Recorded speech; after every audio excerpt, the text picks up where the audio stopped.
Good day, Thomas Jefferson, our podcast listeners. So good to have you here. Thank you for listening. It is 2019. It is. 2019. Warning. You're a bit pessimistic. What do you mean? Well, you don't have a lot of hope for the country coming up in the next year. You know why? Because I'm watching what's going on. This country is in crisis. You see those, no matter what channel you're watching, you see those graphics of the number of different investigations of the transition of the Trump Foundation, of Trump's business, of the inaugural, of Russia, of the paying off of porn stars and so on. I have never seen in my lifetime, let's put it that way, I have never seen in my lifetime for any president the number of distinct, significant federal legal investigations going on of one person at the same time. It is not going to come to nothing. I don't know what it's going to come to, but we're not going to get done and have a little report from Bob Mueller and say, okay, well, that was all baked in. I guess we're okay. Let's move on. That's not going to happen. Something big, something cataclysmic is going to happen. You mark this spot in the recording, and in December when we look back, I'm going to have been proved to be optimistic about where things are. Wow. That's what I'm saying. I don't like this. I want us to get on to the business of American life. I have to say a couple of things. One is, we get mail from people. There was a woman who wrote to us and said, no, please do not include this on the program. So I'm respecting that. But it was like, why do you fall for this? Why are you going after Trump all the time? We're in this awful position. I mean, let me ask you this. Do you want to go through an impeachment crisis? Of course not. So how do we avoid going through an impeachment crisis if the Southern District of New York and the Mueller investigation and other state and federal investigations prove that this individual is essentially a criminal? Now what? And Happy New Year to you, too. But now what do you do? I want it to go away, don't you? I don't want to go through this. I miss the days when America was the nation that the rest of the world looked up to, because I don't think we are anymore. That's the essay that I didn't write this week, but I'll have it for next week, and that's about American soft power. The world looks to us, even though we're not without fault, the world looks to us as the class act in the world's arena. And if we stop behaving like the class act in the world arena, the Marshall Plan, for example, the stuff we have done that we wouldn't have had to do, the world looks to us to be the place that self-corrects. Okay, there's racist stuff, and we self-correct. Okay, there is the treatment of American Indians, but today things are changing. They look to us to self-correct. They look to us to be harder on ourselves than anyone could possibly be. They look to us to try to live up to the impossible ideals that Jefferson set for us. And that's where I That's would why like they to, love us. I would like to leave it is that people are more engaged with government now than they have been in my lifetime, save perhaps the anti-war movement of the 60s. But that wasn't government. That was the war. People are more engaged now than they ever have been. What comes of it? I want optimistically to believe that good comes of it. Well, I believe you're right. The Constitution holds. Perfect. We may be actually strengthened by it. There you go. There may be a movement towards greater integrity. After all, Jimmy Carter came out of the Watergate morass, promised he would never lie to the American people, turned out to be a man of great integrity, not a particularly successful president, but a man of great integrity. The pendulum could swing over where you have a new crowd of people, and these young Congress people are extraordinary, most of them. You could see that happening, and I hope that that's what does happen. I feel absolutely certain we'll get through this, but I also feel like when we do this program in the last days of December 2019, we're both going to say, oh my goodness, what a year that was. That was one of the hardest years of our lives. I want to remind ourselves of this because let me say my final conclusion before saying Happy New Year to everyone. I don't want this to happen. I want this never to have happened. I wanted Trump to make the turn to be a bombastic candidate and wind up being a colorful but on the whole pretty good president. I wanted him to reset a lot of America's relations with the world. I wanted there to be that he would become a largely responsible chief executive, and that he would be ceremonial at times of national need, and that he'd be humanized and softened by the majesty of the office, as almost every president is. I actually thought that was going to happen, and there are glimpses of it. There are glimpses of that. But there's a demon there too, and we're going to be forced to live through this, and we didn't do this. This isn't the deep state trying to destroy somebody. This is somebody, on the contrary, who's trying to destroy the deep state. And in that debate, Trump can't possibly win. He cannot possibly defeat the established traditions of this country. Elections matter. Elections matter, and we just had one that mattered, and we're about to have a big one in 2020, and we'll see what happens. I am not looking forward to this year in terms of the national crisis, but I am looking forward to this year in terms of the Thomas Jefferson Hour. And David, I so appreciate you. All of our listeners, we love you. Forgive us our sins. We love you all, and we'll see you soon. Listen now to this forward-looking Janus edition of the Thomas Jefferson Hour. Good day, citizens, and welcome to the Thomas Jefferson Hour. The Thomas Jefferson Hour was created by the gentleman seated across from me now, Mr. Clay Jenkinson. Good to see you, sir, and this week it's all about looking forward, right? Looking forward to the year 2019. I remember, David, when I was a young man, a boy actually, and I said to my mother, do you think we'll live to the millennium, to the year 2000? That seemed like the infinite future, and now we're almost a quarter century beyond that. Well, we had scary childhoods, too. We all thought we were going to die in a flash of dust. We were alive during the Cuban Missile Crisis. North Dakota was ground zero. No joke. That easily could have spun out of control. It nearly did. Do you remember your parents at that? I mean, we were both under 10 at that age. I can tell you this, that there was very little television at that time, 2 stations, black and white. And you had to get up to change the channel. I know these sound like radical ideas. And it was very blurry and grainy. 2 stations is pretty radical, no resolution. Too. Yeah. But it was great. Do you remember this? Yeah. There was a program on Saturdays called Home of Economy. It was I don't remember It was a that. kids program sponsored by Home of Economy, which was sort of North Dakota's Target store or North Dakota's Walmart back then. They still exist. And they had a program on fallout shelters and what you should stockpile in your basement or somewhere, and how how to get through a nuclear attack. And this was like serious stuff for children. Like we're going to teach you how to. There's a very famous ephemeral film, Duck and Cover. Right. Yeah. I never did that in school, but that was part of the era. So I remember going to my parents after watching this program and saying, we need to have a fallout shelter.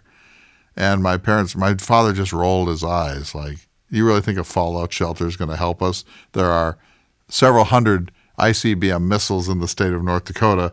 When that moment comes, there aren't going to be shelters. Well, then back to looking forward. But isn't that interesting? Yeah, it is. And for that people who can relate to it, I guess. Well, but even if you can't, to think that we lived in nuclear terror with some actual terror for a period of about 20 years, and then it's all dissipated. We'll see what happens next. Last week, we spent the week looking back at the shows that we'd done in 2018. Now it's 2019. Somebody we forgot to mention last week, and I felt bad about it. Our good friend Rick Kennerly. Remember we discussed with, and we did a tomato show, and Rick was the one who got us on to Paul Klee and the Seeds, and I just wanted to acknowledge Rick him. has been a great friend of this program. A conscience to the show, yeah. Anyway, so we planned last week to look backwards and this week to look forwards. To that end. But before we do that, let me ask you this. As we prepare for 2019, you could plan all the Jefferson programs in the world. We could talk about Jefferson and Alexander von Humboldt and Jefferson and Zebulon Pike and Jefferson and his time in France and Jefferson in Italy and so on. They're great, great programs, many of which we need to do. Someone said Jefferson and Monroe. As you look at the world, not through the eyes of the Jefferson Hour, but as you look at the world, do you have any predictions for the year 2019? What do you think is going to happen in the world in 2019? Really? Yeah. I have to commit to that? Yeah, well, we're not going to play the tape next January. Well, let me answer that in sort of a roundabout way. Okay. One of the real questions I have for Jefferson, and of course for you, is I would sort of predict that we're headed for a constitutional crisis.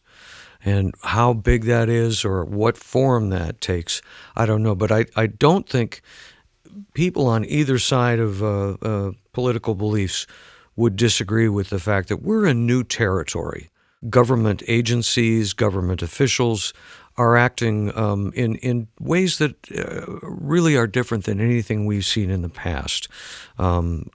People want to say that there is more partisanship now than there ever was, and I don't know if that's true or not. Especially after thinking about some of the books we talked about last year, America's First Crisis, and thinking about the Alien and Sedition laws, and on the other hand, there is so much news coverage, social media coverage, that it seems worse. Whether or not it is, I'll leave somebody else to judge. But I really feel like a Jefferson Hour listener, a participant, I want to understand the Constitution better. I want to understand how it applies in our time.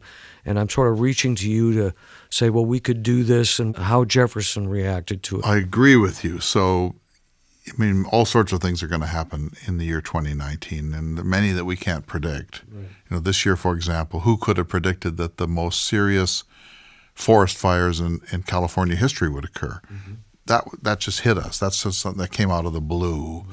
Now, there are probably forest people who were predicting that a mass, et cetera. But things happen that you can never predict or anticipate. That's the nature of things. I think a couple of things. I'll come back to constitutional crisis. It looks like Russia and Vladimir Putin are angling to do something in Ukraine. If they do, all bets are off, because that will be the first time since World War II that there has been an actual serious encroachment on a sovereign country. And Article 5 of NATO says when that happens, we're in. You're in. You can't overlook that. So Russia is making a run.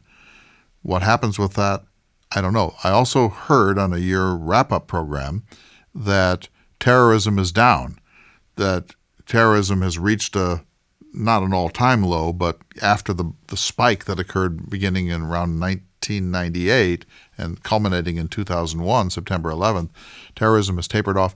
And interestingly, the biggest growth area of terrorism is domestic right-wing terrorism around the world. Fascinating. We don't know what's going to happen with respect to that. We've seen some extreme weather circumstances, hurricanes and the fires and so on, probably more of that. The presidential campaign of 2020 is already getting the first rumblings. We're going to see people declaring it's going to be a very interesting circus. More than 20 Democrats have already suggested that they might run for president, and there's talk of somebody maybe challenging the current president in the Republican primary system in 2020 if Trump survives till then. Going back to your suggestion of a constitutional crisis, I'll say this. I think most Americans, whatever their politics, whatever their ideology, are wondering if we're going to get through this. Because here are the possibilities. There are many, many investigations now. Trump has already been declared of having engaged in felonies with respect to paying off Stormy Daniels and so on. More are coming. So we're going to be in this position of, what do you do now? You could impeach him, see how that plays out. He could be an unindicted co-conspirator, see how that plays out. He might be actually indicted. He could resign. He could do something very erratic, like fire Mueller and pardon himself and everyone around him. My point is that from any rational point of view, the President of the United States has been backed into a corner, mostly by his own actions, but still, he's in that corner. When people are backed into a corner, crazy things happen.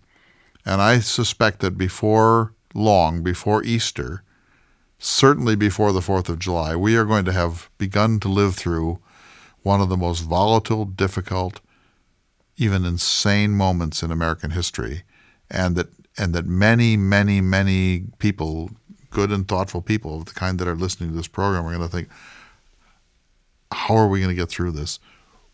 What's the right path? What's the right thing to do here?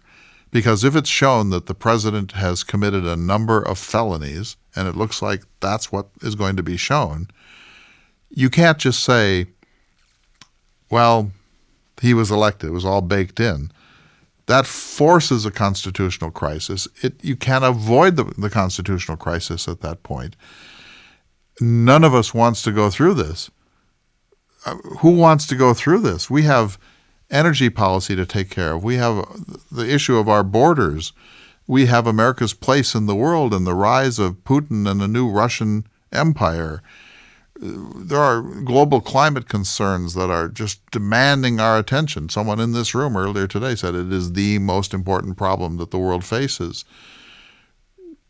We won't be looking at those things if we're absolutely 100% obsessed with the constitutional crisis.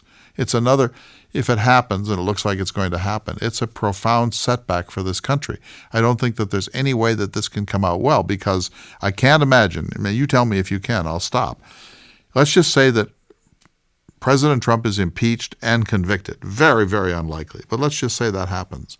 Can you imagine his 40 million ardent supporters accepting that as, well, there's your due process. I guess we'll have to accept that. Can you? Yes. I can't. Yeah. I can't. I'm not nearly as pessimistic. I'm deeply pessimistic. I think we're heading towards the worst crisis in America since the Civil War. I do not. We're going to have to attend to that to a certain degree. And this is one of the reasons I would like to talk to you more and Mr. Jefferson more about the Constitution. We need to prepare ourselves so we know what we're talking about. Well, you brought up the Civil War. The nation survived. 800,000 people were killed. I can't quite go there. I'm not that pessimistic. I don't think we're going to have tens of thousands of people killed. Don't get me wrong. We have to be careful too. We try very hard not to play sides, to look at things equally. And I would like to think that the American public, when it comes down to it, will do that. We'll say, fair enough, that's how the system works. It's the loudest voices that we hear now. And it's the most sensational stories that we hear now. I'm worried. I'm actually worried, not just concerned. I'm worried about this country because I think I've never seen two camps that cannot find any way to show respect to each other. But I think people are more engaged now than they have been in decades. And I think that's always a good thing. I do too, but you have to, it's like when you play Monopoly. You have to agree to the rules, or Parcheesi. My point again. You got to agree to the rules. We need to talk more about the Constitution. We need to know what those rules are, and we need to know how strong and flexible the Constitution has been. And we need to take a break. And we need to measure this crisis against things that are infinitely larger, for example, the Civil War. And we need to take a break. But we'll be back in just a moment to look forward to 2019. You're listening to The Thomas Jefferson Hour.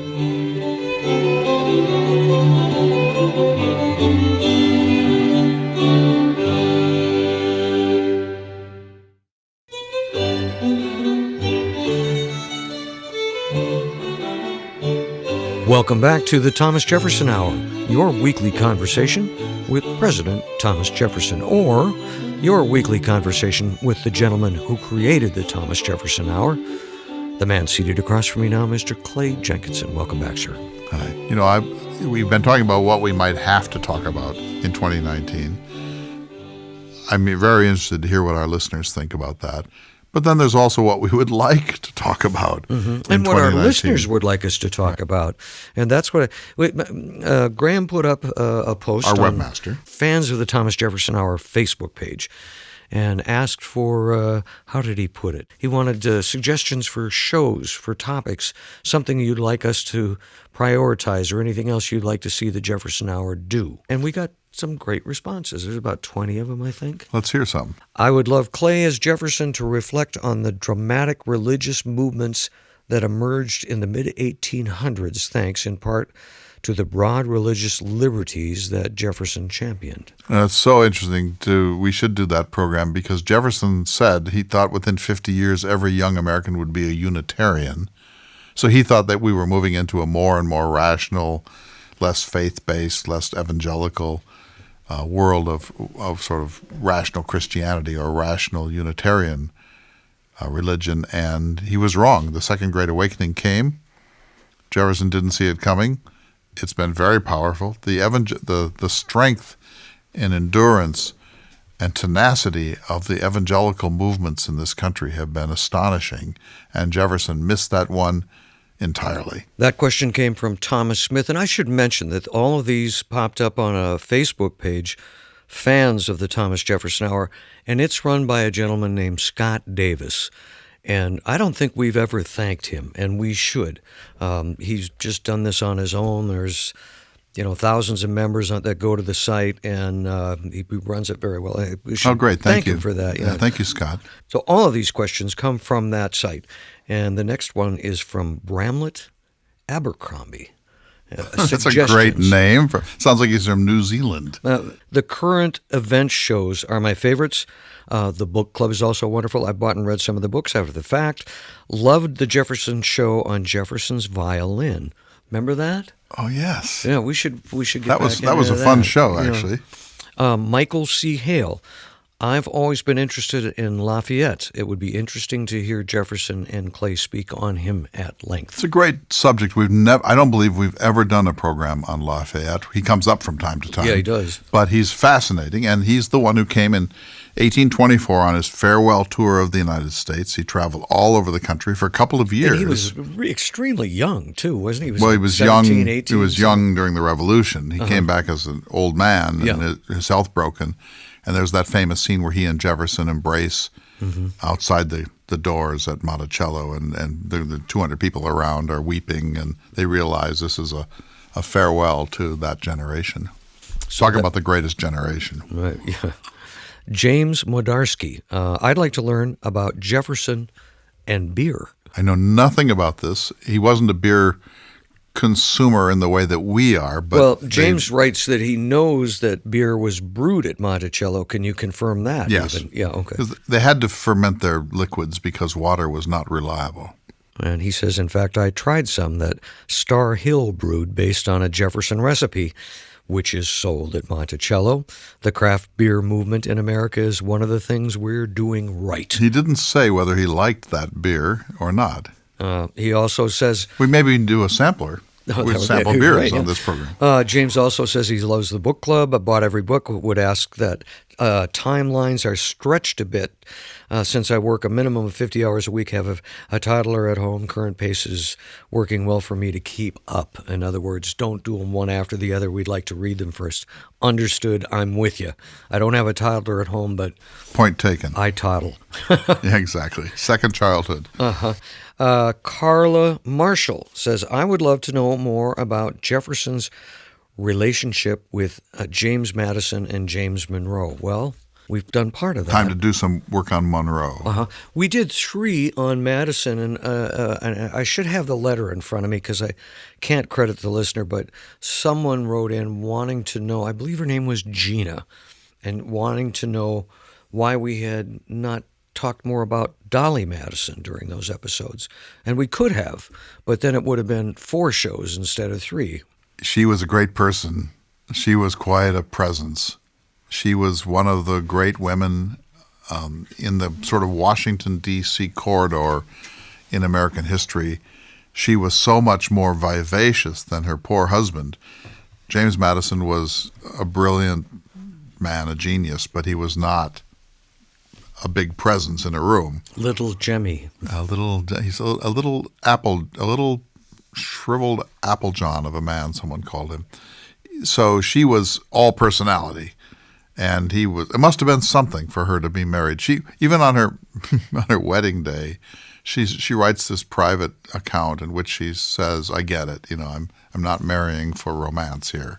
I'm marrying one of the most solid, reliable, extraordinary people of our time, but it's not a passionate love match. But things developed.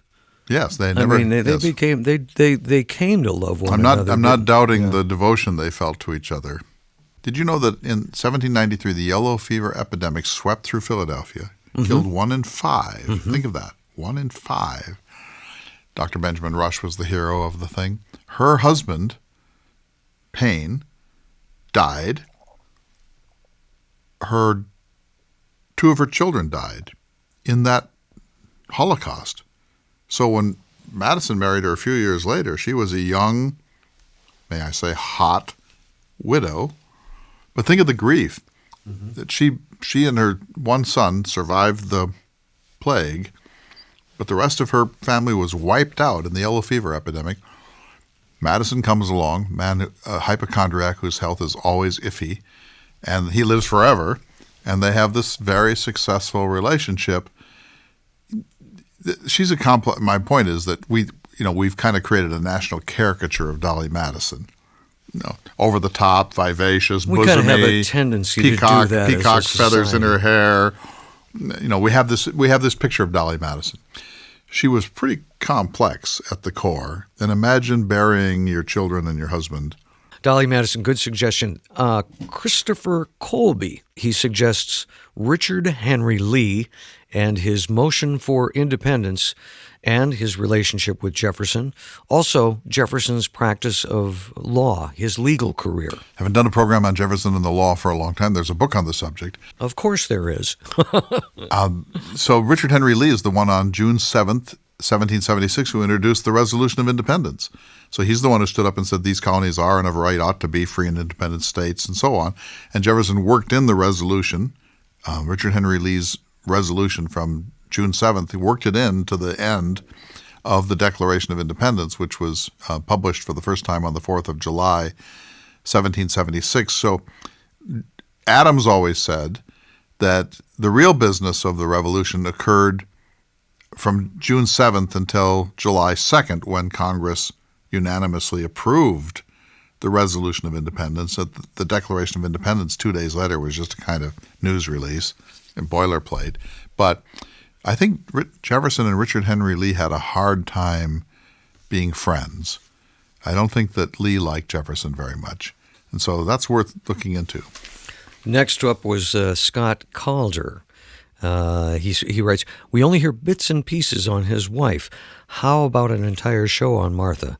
What she brought to the marriage? Did she act as counsel like Mrs. Adams did? Perhaps a bit on her death, although Jefferson's reaction to that has been covered fairly well. There's not a whole lot about Martha, is there, or is there? There's more than you think, less than we'd like. Jefferson burned their correspondence. We have some recipes in her hand. If he hadn't, what a revelation. Yeah. But there's a brilliant young woman who performs as Martha Jefferson at Williamsburg, and she's done tremendous research. There's a fair amount known, but it's kind of a shadowy thing because Jefferson, in my opinion, was terribly upset, of course, at her death on September 6th, 1782. But he also, I want to put this carefully, he also liked, in a way, to pose as the permanently grieving widower. It was in his interest, kind of, to be that guy that never quite could get over it. I get that. It was sort of a shroud of protection for him. It was protection, and it was also, it comes out of his love of that kind of poetry, Ossian, the idea of the grieving person on the shore who can never get over it. And people made fun of him. Some of his detractors in Virginia said, you hear these rumors that he almost faints every time her name is mentioned. And there was this whole, is he really a man kind of stuff going on from his detractors. But Jefferson he was part of the cult of sensitivity, this idea that the most civilized person is just exquisitely sensitive to everything, to nuance, to everything that happens. This comes out of Lawrence Stern's work mostly. And Jefferson liked that. He liked to be the most exquisite, nuanced, sensitive, compassionate, sympathetic, empathetic, thoughtful person in the universe. And so his swashbuckling pals, who were men's men of the Patrick Henry sort, were like, what's wrong with this guy? Get over it. Women die all the time. Come on, Jefferson. But Jefferson maintained this kind of grief, this lifelong, I'm saying pose. I don't mean it quite as negatively as it sounds. We should do more on that. I want to move on to the next letter, but I'm always taken to their wedding and the the carriage through the the snow ride, snowstorm, and they arrive at the little South Pavilion, and there's a bottle of wine behind the. We'll get lost on that. Jeff Brooks, he says, I would like to hear a show about Jefferson's contribution to parliamentary procedure. He wrote the first rule book of the Senate while he was vice president, and that's pretty well known and still in use, right? A version of it. It's been amended a bit, but yes, Jefferson was, was presiding over the Senate. The vice president has nothing else to do. Right? Nothing to do, bored to tears. So he thought, maybe there should be like a manual of procedure for these clowns. So he writes to George Wythe and says, what do you know about this? His mentor in Wythe says, no, there's not a lot on this. So Jefferson thinks, I'll write one. I'll write a little manual. And we still use most of it in the 21st century. Typical Jefferson, this rage for order, David. He couldn't look at anything and not think of how could this be more orderly, more systematic, more driven by process, more understandable. That's the Enlightenment. Jefferson was a quintessential figure of the Enlightenment. Stephen Truman Sugg writes, Sugg? Sugg. I once read a book on health and Thomas Jefferson. It touched on his physicians, his diet, and was an excellent glimpse into the medical realities of the era. He says that, maybe looking at Jefferson from that perspective could give us something new to look at. Very much so. There's a book called Jefferson Treats Himself, which is, I think, the book he's perhaps referring it is, to. Yeah, he doesn't quote. And Tatiana Claire Jorgensen says, excellent. Yes, as a nurse by trade, I'd enjoyed diving into this as well. Jefferson was a bit of a health nut, as we like to say. Well, essentially, not really, but that didn't really exist back then. Well, for him it did. He didn't drink spirits. He watered down his wine. He was he didn't put on running shoes and take off. He every did day. Run as a student at William and Mary. Oh, did he? Fascinating. Well, he rode his horse every day. But he also ran as a student. He was kind of a quasi-vegetarian. I'm not disagreeing with you. When we say a health nut, it kind of conjures up He's a bit weird. In his era, in his time. He's weird no matter what. This is a guy who said he wanted meat to serve as sauce to his vegetables and not the other way around. I mean, it's not weird. This is a distinguished agrarian health consciousness. I'm not trying to belittle it, but he was extremely unusual for his time. This was a beef and Yorkshire pudding era where people were drinking stout, and Jefferson's drinking exquisite clarets and eating this very moderate diet. He said, "No man ever regretted having eaten too little." He's cool in this respect. Kirk Samuels, who comments a lot. Name. Yeah. He writes that we frequently talk about the whole man theory when speaking about or judging Jefferson, which I agree with. But as we spend more time with writers and historical figures, I am interested in who they were at specific times.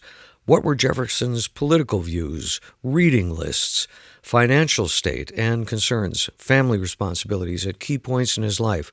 When in his life was he the least and the most radical, optimistic, against slavery, financially stable? Well, we have a Jefferson 101 series on the website. That's a lot to answer in a show. Dumas Malone's massive 6-volume biography I wouldn't be of surprised Jefferson. if he has, actually. But you could take this. He's a brilliant solution to take a question like his radicalness and follow it through his life where it's more and less pronounced, and if it tapered off towards the end, if he became more conservative and so on. You could look at his finances the same way. You could look at his correspondence. You could, whatever lens you put on, you're going to get a fascinating Jefferson. Right. And that's what's so interesting about him. I mean, think of someone like Grover Cleveland. There aren't a lot of lenses. But with certain presidents like Jefferson and Theodore Roosevelt in particular, maybe the two most multi-lensed people in our history for the presidency, whatever lens you put on, you're going to get interesting stuff. And it helps to put on a particular lens sometimes because you can't see. You're so busy thinking about Jefferson and Monticello or Jefferson and this and that you forget about Jefferson, say, the collector of books. But the minute you put that lens on, this whole world kind of pops. It's interesting you say Roosevelt and Jefferson, two presidents who probably could not be more opposite, but they had one thing in common, and you know what it is. They both read and read and read. Well, and it is possible that Roosevelt read more than Jefferson. He may have been the readingest of all presidents. Do you really believe this? I read a book a day. No, business? no one does. But I think he read a lot. I mean, he was a voracious reader. He apparently was a fast reader. Do you really believe Jefferson read 10 to 12 to 14 hours a day? As a young man, yes, for a period. I've done that. I've done that for short periods. No. I mean, these stories wind up being made representative when they're actually, it's just what this letter says. They're about a particular time and place. But I'll tell you this. Roosevelt was a brilliant reader and a great writer, the writingest of all of our presidents. Jefferson may not have read. Jefferson didn't read as much as John Adams. In their late correspondence, Adams is like, what have you read lately? And then he makes a list of like 12 books. And Jefferson's like, well, I read one book last month. Jefferson was not one of the most serious readers in presidential history. Very serious, but not one of the top three, I would say. Well, Kirk Samuels, that's a big task, but a good one. That's a big task, an good excellent one. suggestion. One more before we take our break. Guy Handelman, he wants to hear more about the War of 1812. Says it's sort of a murky area he'd like to learn more about. What were Jefferson's reaction? That's a good idea because, there's kind of a renaissance in 1812 studies now. The War of 1812 is getting a lot of new attention, and we should do a program or two on it. Also, he asks about Ron Chernow's book, where about Hamilton, I'm assuming. Which we've agreed to read for the book club next year. It's coming. Your son talked us into it. And he says that there was I don't remember this, but in the book he says they made a big deal about the Citizen Genet affair. French representative who came to this country made a lot of trouble. At first, Jefferson and his group embraced Genet. Genet turned out to be a pain in the you-know-what. Yeah. And the Washington administration finally had to ask for his formal recall. He was nothing but trouble for this country. Those are all great suggestions. We could fill months with this, and we will file them away. And it's so nice that people took the time, and they can add to this list. That's still on the fan page. And again, thanks to Scott Davis for maintaining the page. Right now, sir, we need to take a short break, but we'll be back in just a moment. You're listening to the Thomas Jefferson Hour.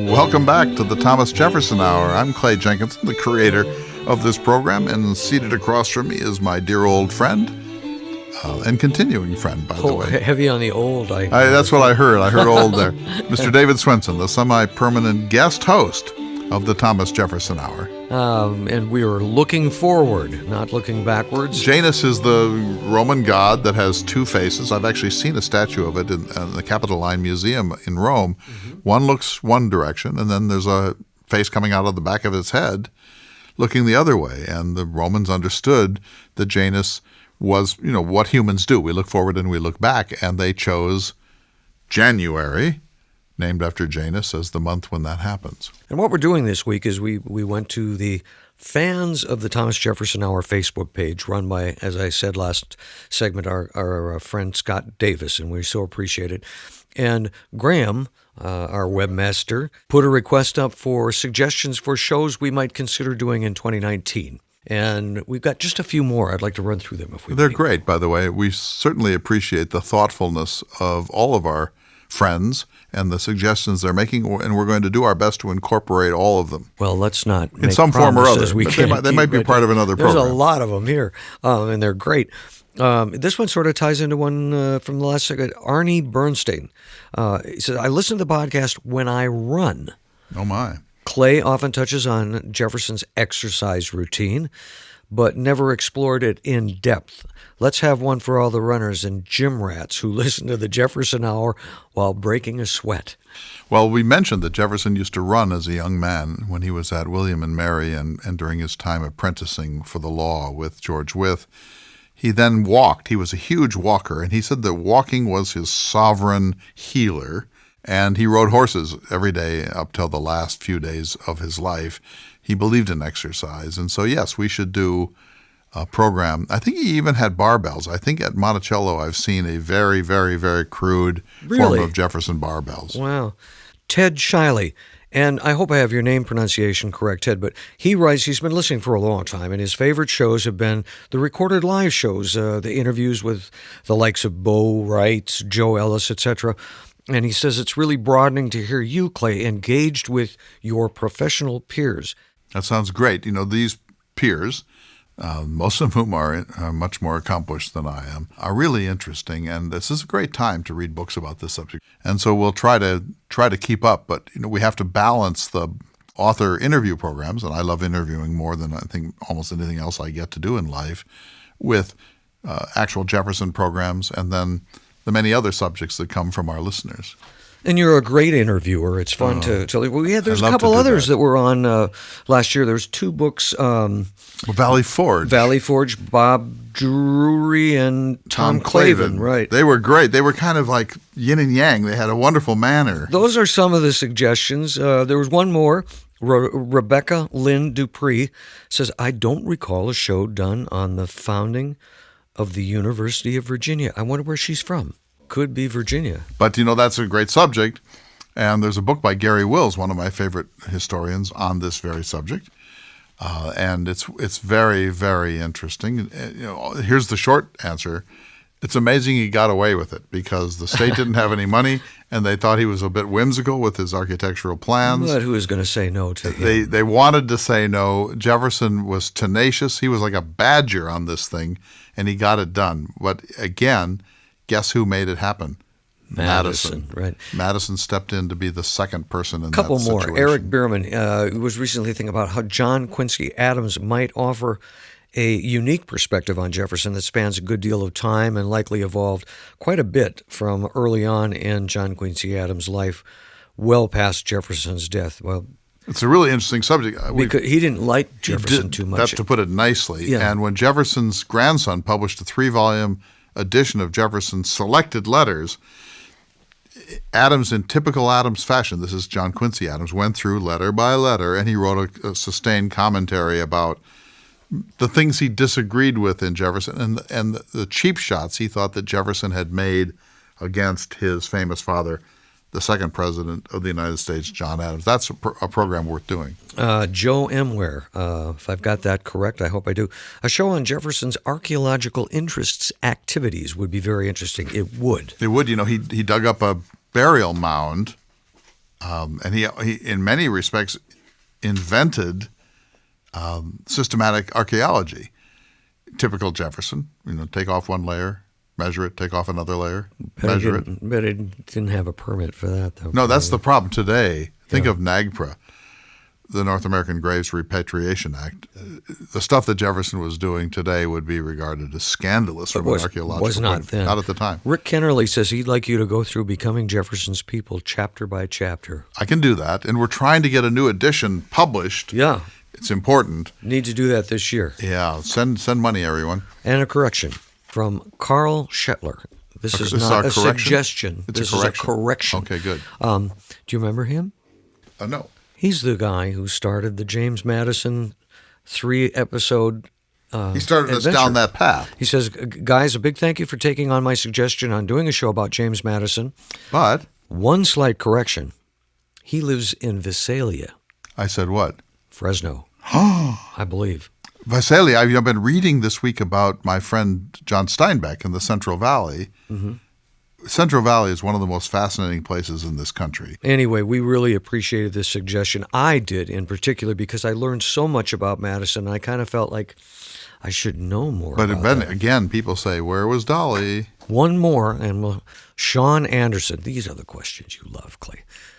What pieces of literature are central to each of the central founding fathers' thoughts, and what books would you recommend to listeners to better understand the founders? Oh, wow. There's a book by a friend of mine about the founders and the classics.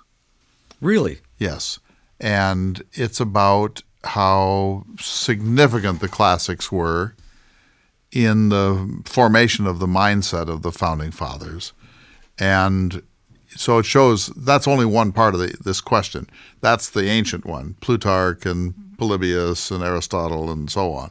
So glad you didn't say Tacitus. I can't understand your It's just, anti-Tacitus. it's like a bunch of guys who They're all criminals. They march off and they kill a bunch of people and they take a few captives and then the next chapter it's somebody else who's marching here. It's just like one military. Every once in a while there's a little gem of Roman philosophy, but mostly, what? I don't get it.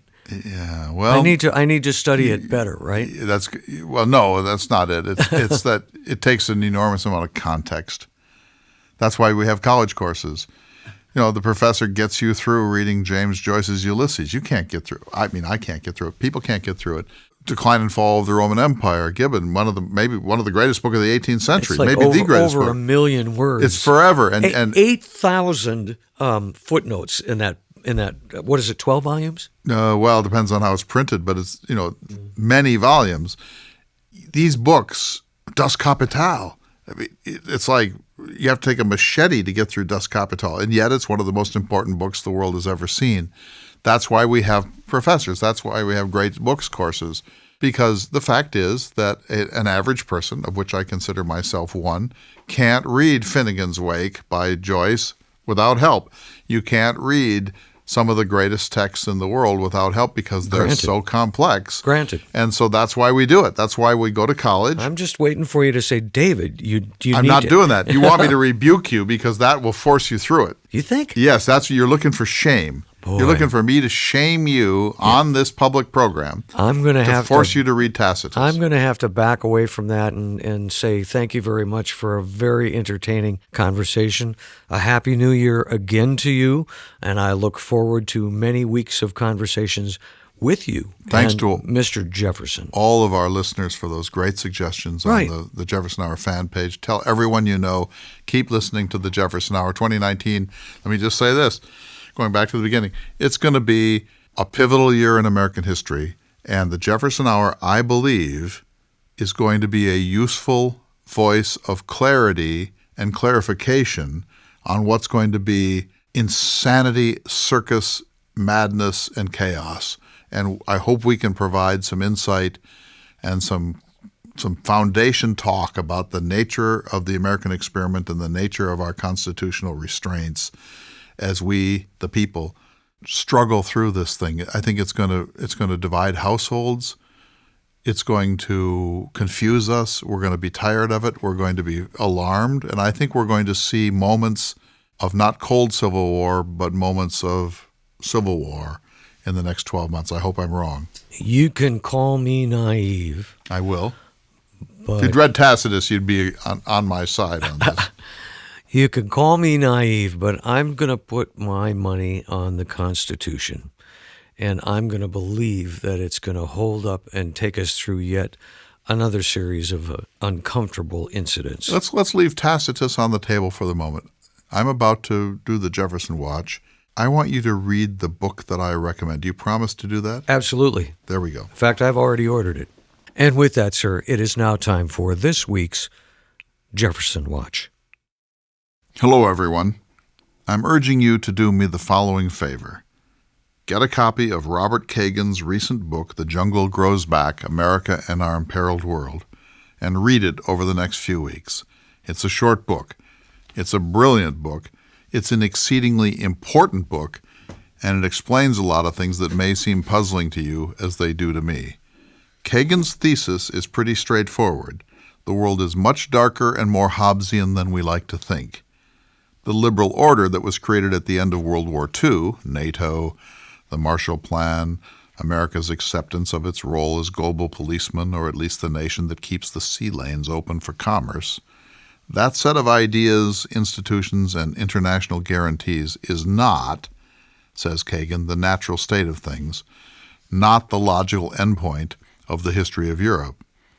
It was the creation of the United States, in conjunction with our World War II allies, Britain and France, imposed on the two great defeated powers, Germany and Japan, and maintained for the last 7 decades by America's understanding that however expensive and frustrating this enlightened settlement has been, it has been worth it, because the alternative is chaos, madness, war, rapine, genocide, destruction.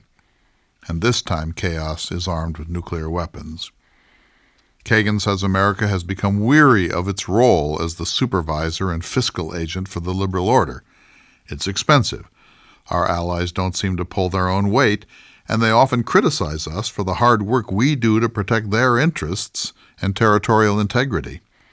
On the surface, it seems ludicrous for us to have troops stationed in Europe when the Cold War has been over for decades. We have pressing domestic challenges to attend to here at home. As Donald Trump says, our airports suck. We don't really believe the world can spin out of control again, as it did in 1914 and then in 1939. Kagan says that the last two presidents, Barack Obama and now Donald Trump, are products of that weariness. Senator Obama had voted against the Iraq War. That's why he defeated Hillary Clinton in the Democratic primaries of 2008. As president, he chose not to intervene in Syria, even though we probably needed to intervene in Syria. President Obama responded to Russia's absorption of the Crimea with some economic sanctions. Doesn't sound like John Kennedy's pay any price, bear any burden, meet any hardship, support any friend, oppose any foe declaration from January 1961, does it? In Egypt, according to President Obama's almost entirely unfair critics, he seemed even to be apologizing for America's geopolitical mistakes. And now Donald Trump.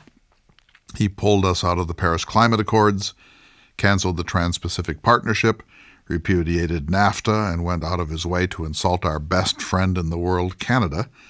He has denounced NATO as obsolete, and at NATO headquarters refused to reaffirm Article 5 that declares that an attack on one NATO member must be treated as an attack on all of them, and that they must all defend whoever is being mistreated by the Russians or others. President Trump would like to close our borders, and by executive order and some extra constitutional actions, he has done what he could to wall out people he regards as undesirable. Kagan's book is not yet another attack on Donald Trump, but he makes clear that he believes that Trump's agenda is spectacularly, self-destructively, and ruinously wrong-headed for the United States. He's plenty hard on Barack Obama, too, but Trump is the nihilist who seems bent on dismantling or destroying the very liberal order that Kagan says has saved the world from madness and annihilation for the last 75 years. Russia has absorbed the Crimea, the first territorial grab since World War II, and it is clear that it would like to absorb Ukraine, the breadbasket of the former Soviet Union, and if Putin can find a way to get away with it, also the Baltic states, Latvia, Lithuania, and Estonia. When will Vladimir Putin stop? Kagan's view is that Putin will stop only when we stand up to him in a big way, which means, if necessary, war. The title of Kagan's book is chilling. He sees civilization as a kind of island of order, agriculture, and community carved out of the jungle. We thought after the Soviet Union collapsed and the Berlin Wall came down that the jungle was receding and would never again encroach on the arts of civilization. With the rise of the nationalist movements in European countries, with Brexit, with Russia's clear territorial ambitions, with the election of Donald Trump in the United States, with the backlash against refugees from broken third world countries, most of them broken by us, by the way, Kagan sees the jungle creeping back into what we thought was a sacred and permanent enclave. So please read this book right away, and please let me know what you think of it. Here's the point I wish to make to the 40 million Trump supporters who are cheering from the sidelines as he dismantles the liberal world order. 3 things. First, it has been a bargain. We are not so much giving it away and letting our so-called allies take advantage of us. We are, in fact, making a sober investment in the only world where we can truly flourish. The failure of our bouts of isolationism before the 2 world wars of the 20th century proves that we cannot withdraw into Fortress America. Second, are you listening? The prime beneficiary of the liberal world order is the United States of America. We get back more than we give. Our investment in a stable world of territorial respect, tolerance, somewhat open borders, and relatively free trade benefits America far more than it does other nations. And third, if you think that the world will lurch along just fine once we pull back, you haven't done much reading or thinking. You certainly are not a citizen of Lithuania or Poland or South Korea or the Ukraine. The book is called The Jungle Grows Back, America and Our Imperiled World. It's the most important book I have read in many years. I so very strongly urge you to start reading it today. I'm Clay Jenkinson. We'll see you next week for another exciting edition of the Thomas Jefferson Hour.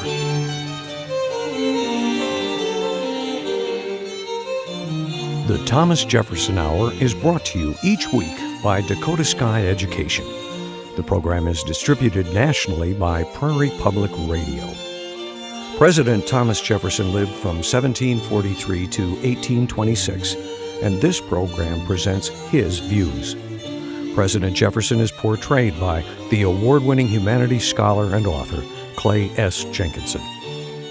To obtain a copy of this or any past show for a $12 donation, please call 888-828-2853. Again, that number is 888-828-2853. This program is also available online at jeffersonhour.org and on iTunes. If you'd like to correspond with President Jefferson or submit a question for him to answer on the program, please visit the website at jeffersonhour.org. The Thomas Jefferson Hour is produced at Makoche Recording Studios in Bismarck, North Dakota. Music by Stephen Swinford. Thank you for listening. Please tune in again next week for another thought-provoking, historically accurate program through the eyes of Thomas Jefferson.